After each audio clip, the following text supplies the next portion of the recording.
আসসালামু আলাইকুম। সবাই কেমন আছো তোমরা? এখন রাত বাজে 12টা। তো আমি যাচ্ছি এয়ারপোর্টের উদ্দেশ্যে, রওনা দিছি। এয়ারপোর্টে যাচ্ছি আমার ছোট ভাইকে বিদায় দেওয়ার জন্য। এই তো চলে আসছি এয়ারপোর্টে। ও কাতারে যাচ্ছে। ওর ফ্লাইট হচ্ছে ভোর 5টা 30 মিনিটে। তো হাতে অনেক সময় আছে, এর জন্য আমরা একটু হাঁটাহাঁটি করতেছি।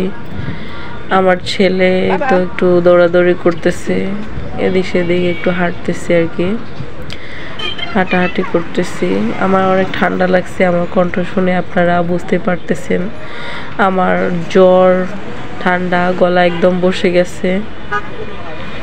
তো এই তো এখন চলে আসতেছি, ওর সময় হয়ে গেছে। ওকে বিদায় দেওয়ার জন্য এই তো ওকে বিদায় দিয়ে দিলাম।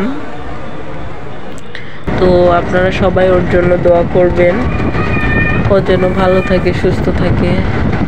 তো এই তো আমরা রওনা দিয়ে দিচ্ছি বাসার উদ্দেশ্যে। এখন বাজে রাত 3টা থেকে 3:30টার মধ্যে।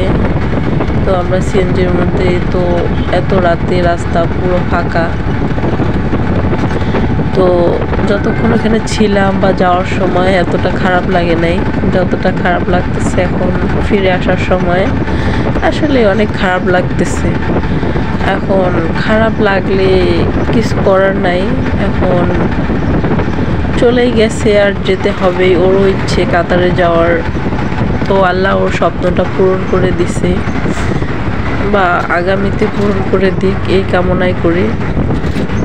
তো আপনারা সবাই দোয়া করবেন এবং ভালো থাকবেন। আসসালামু আলাইকুম।